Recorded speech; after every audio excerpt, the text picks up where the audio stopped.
درود وقت بخیر. ما امروز همونطور که گفته بودیم اومدیم شاخص داو جونز رو در تایم فریم های دیلی 4 ساعته و نیم ساعته تحلیل انجام بدیم، ببینیم که گذشتهش و آیندهش به چه شکل بوده و هست و خواهد بود. خب ما همونطور که میبینید ما شاخص داو جونز تایم فریم دیلی، ما اینجا همونطور که میدونید استراتژی معاملاتی ما بر اساس استراتژی معاملاتی NDS، یعنی تحلیلمون همه چیمون بر اساس استراتژی NDS. ما اینجا داو جونز رو بر اساس استراتژی NDS تحلیل خواهیم کرد. بر اساس استراتژی NDS ما اینجا هوک دوتا هوک داریم، درست؟ یه دونه میشه گفت هوک، یه دونه اندینیردس. ما از اینجا رالیمون شروع میشه. ما این F1 ماست یا همون فلگ یک ذره دقیق‌تر، این F1 ماست.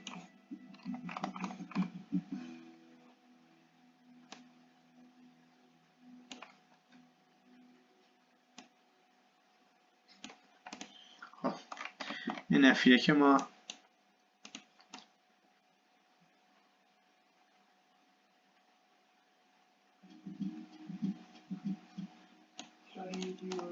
این F2 ما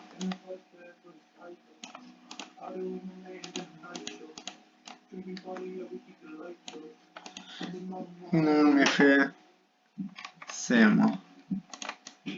همونطور که میبینید F3 ما در تقریبا 49 400 تکمیلا نهایی میشه.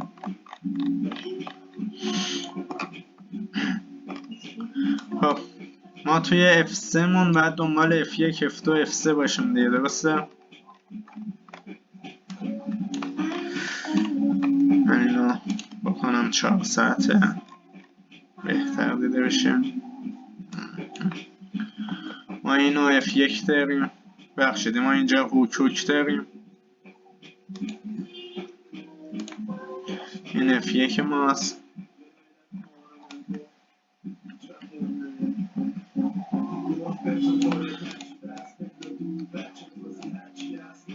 من اینو F2 میگیرم.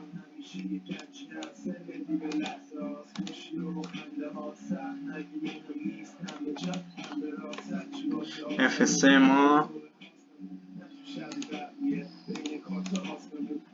تقریبا میفته 42 364.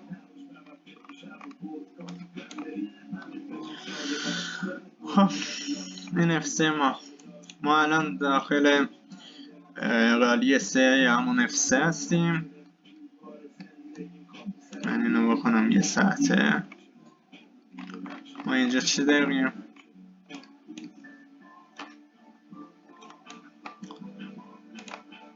ما اینجا هوک داریم. از اینجا تا اینجا میشه F1 ما، از اینجا تا اینجا میشه F2 ما و F3 ما اینجا تمام شده. ما اینجا که F3 ما تمام شده چی داریم؟ ما که اینجا F3 تمام شده ریزش شاخص داو جونز انجام شده.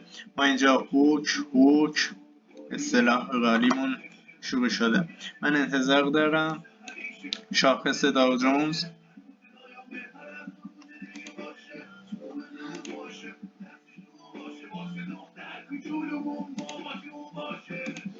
زیر این بیاد، یعنی زیر F2 ما، زیر F2 ما بیاد که به ما چی بده؟ اینکه F3 که تمام میشه سایکل میخواد بسته شه به ما یه همچین چیزی بده. اینجا که بعد از 2 تا هوک این تازه واسه ما بشه F1. یعنی کلشا اگه بیاد به ما اینجا بده تا 47 200 تقریبا ریزش انجام بشه، این کلش واسه من میشه گفت F1. حالا چون اون قراره یکم پایین تر بیاد، من از اینجا یکم زیرش میگیرم. شاخص داو جونز به نظر من تا میشه گفت 52360 سعودیه به فکر سلش نیستم. زمانی که شاخص داو جونز تا 52 تقریبا 360 برسه، اگه رسید منتظر تاییدیه در تایم فریم روزانه است، منتظر تاییدیه در تایم فریم کوچکتر نیم ساعته میمونم. تاییدیه که داد، من حداقل ریزش رو تا بذارید با هم دیگه بگیرمش. اینجا اگه تا 42360 تقریبا بیاد، ما ریزشش رو تا 39850 خواهیم داشت. نقطه 100% قیمت 100% ریزشی من، تارگت 100% هم 39853. احتمال 60 تا زیر اینم بیاد، اصلا 36522. ولی اینجا این قیمت 39853 100%.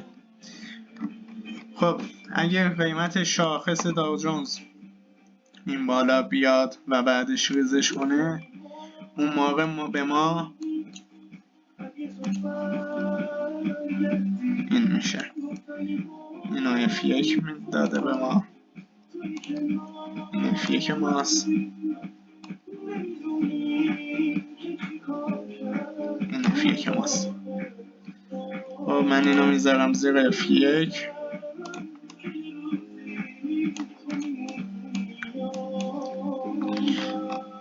اینجا F2 ما تقریباش تموم شده. خب ممکنه تا اینجا بیاد بعد ریزش کنه.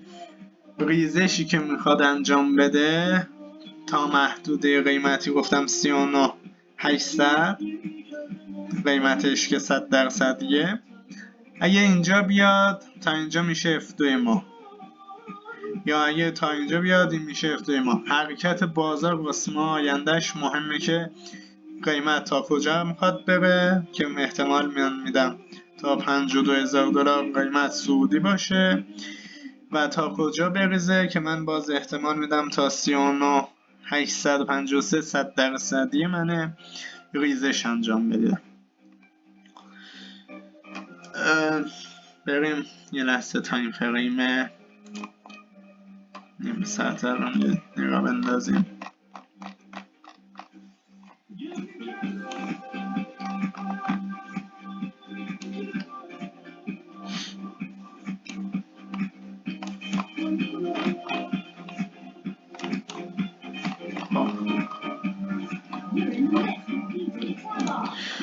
بریم 5 دقیقه اینجا بهتر دیده میشه. من اینو پاک کنم، اینم پاک کنم.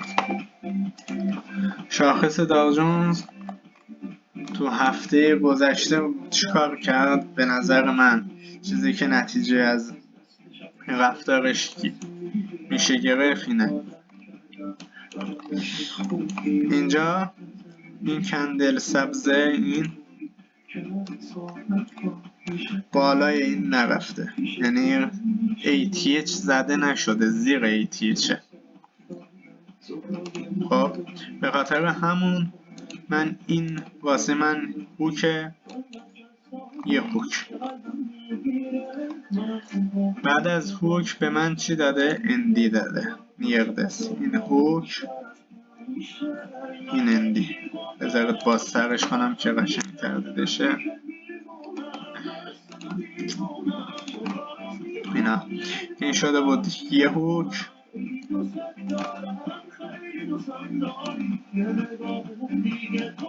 اینم هندی نیردس. ما بعد از دوتا هوک رالی داریم دیگه. خب ما اینجا دوتا هوک منفی به ما داده و رالی به سمت پایین شروع شده. خب من این F1 من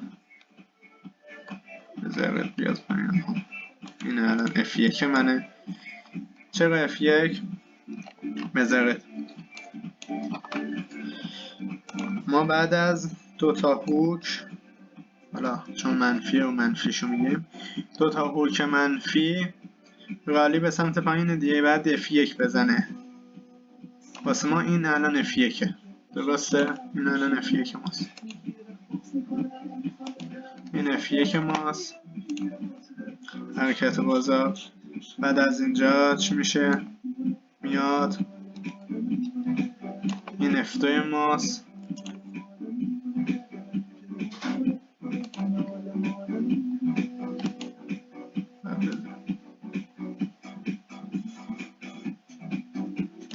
حالا این F2 ماست و بعدش 1 2 میاد تا بالاش. این F3 ماست. این از اینجا تا اینجا. خب این حرکت بعد از همون هوک رلی ماست که به با 3 تا لگ همراهه F1 F2 و F3. خب ما اینجا الان هوک این رالیه دیگه. این الان F1 ماست. خب حالا من همینو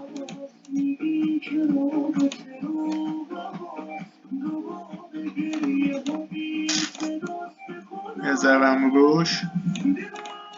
نه این الان F2 ماستیه. یکم بازتر بشه. قیمت از اینجا اومده رفته اومده پایین بالای اینو زده. این الان F2 ماست. حالا من همینو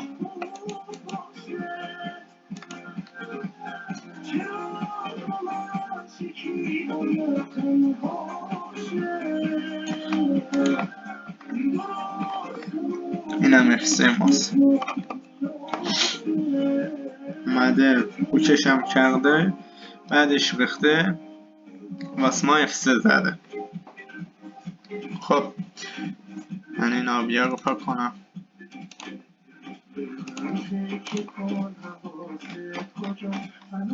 این F1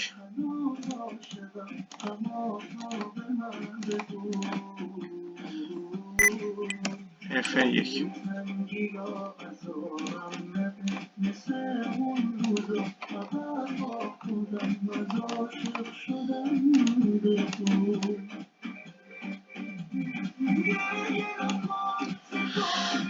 رنگش عوض بشین شابی. این F1 ما بود. این F2 ما بود. این هم F3 ما بود. F3. خب F3 رو زده. من انتظار دارم اگه نقطه بازگشتی واسه سلش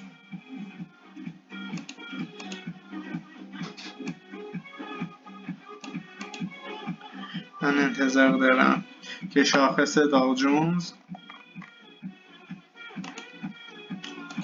تقریبا تا این 86% 48420 میشه گفت بیاد بالا.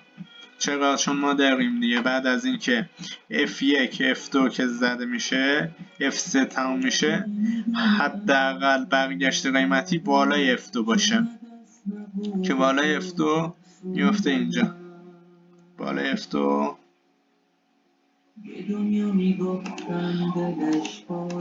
رنگ رنگش هم عوض کنم باتی نشه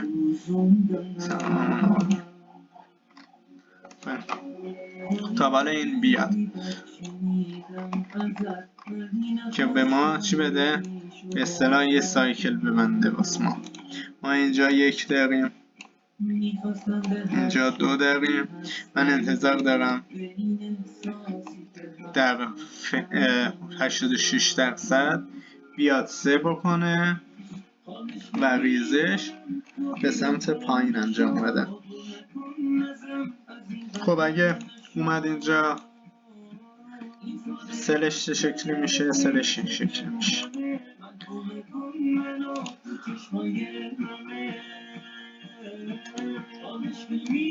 استاپ بالای این تیپیشو بر اساس نیم ساعتی من میگیرم.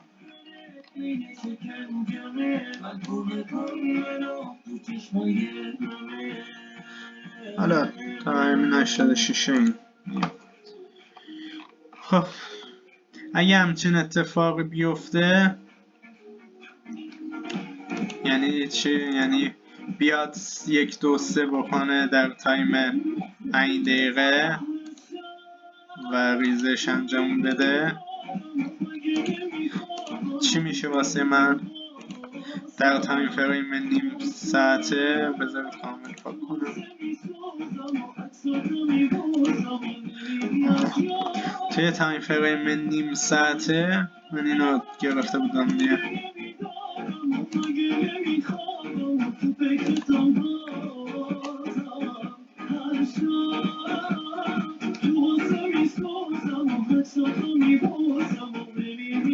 میشه گفت این شکل میشه. اگه بیاد از اینجا از این 86% ریزش انجام بشه به سمت پایین، این تازه واسه من در تایم فریم نیم ساعته واسه سلش میشه F1. چرا؟ چون که من اینو هوک منفی در نظر میگیرم که اومده پایین رفته بالا، که به نظر منم هوک دوم میشه در نظرش گرفت اگه ریزش انجام بشه. 2 تا ریزش رالی دیگه، 2 تا ریزش رالی. بعد از 2 تا ریزش رالی ما F1 خواهیم داشت دیگه. من از اینجا تا اینجا اگه بیاد برگرده به سمت پایین، من این میشه F1، این بقیه من میشه F1. اومده ریخته میاد پایین واسه زدن F2 نیم ساعته. به نظر من یه همچین چیزی مثلا به من بده. بذارید این یه تیکش اشتباه شد، این یه تیکه رو پاک کنم. یه همچین رفتار مثلا به من نشون بده. بیاد این بشه F2، بعد همین اندازه مثلا ریزش انجام بده که میگفتم زیر F2 4 ساعت هم میشه، زیر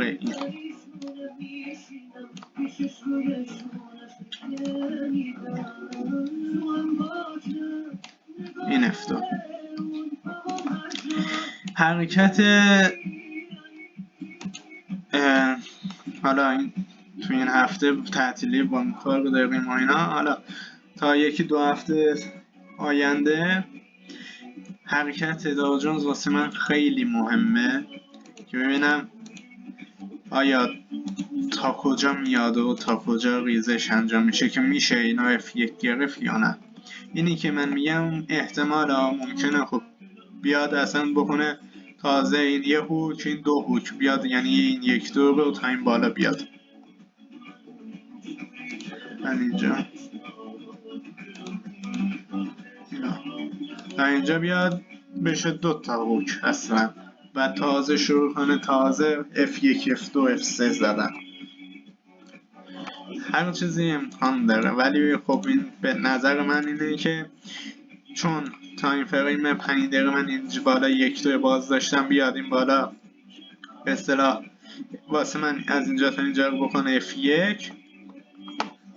بذار دقیق تر نشونتون بدم. این از اینجا تا اینجا F1 منه. حالا اگه گفتم قیمت تا 48 424 بیاد و ریزش انجام بشه، این F1 من میشه اون موقع. این اگه F1 من بشه اون موقع، چون از اینجا تا این بالا اومده، من اینو مثلا میذارم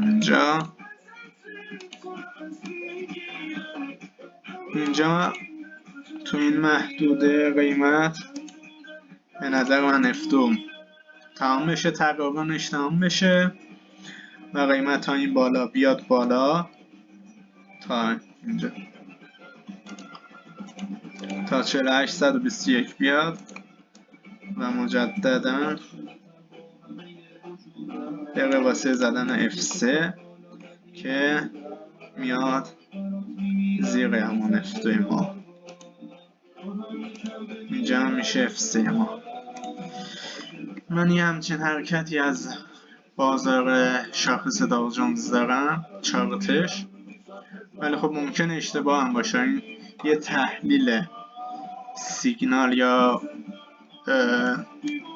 پیشنهاد معاملاتی که حتمی و انجام میشه نیست. این فقط یه تحلیل، یه نظر شخصیه که به نظر من ممکنه این اتفاق واسه شاخص قیمت داو جونز بیفته و اگه خب بیفته بزنه که خیلی قشنگتر میشه. یعنی چی؟ یعنی بزنه، من اگه تا اینجا بیاد من انتظار دارم تاییدیه نهاییمو زیر این بده،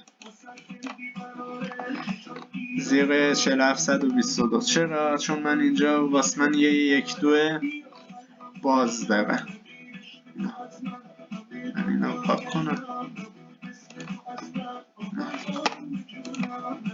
من اینجا یه 1-2 باز دارم. من احتمال میدم اگه تا اینجا بخواد بیاد زیر اینا خودشو کش بده، بیاد پایین تر، زیر اینو بزنه، این بشه 1، این بشه 2، اینجا هم بشه 3 و قیمت بره واسه دیدن تقریبا $52,000 واسه F3 نهایی و ریزش نهایی، همونطور که توی اول ویدیو گفتیم. خب اینم از تحلیل شاخص داو جونز، نظر شخصیم بود. و اینکه همونطور که گلش هم داده بودیم، انشالله اگه وقت بشه به امید خدا فردا اولین ویدیوی آموزشی استراتژی NDS مون توی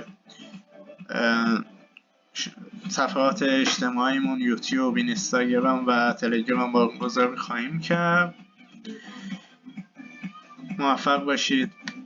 به امید دیدار. خسته نباشید.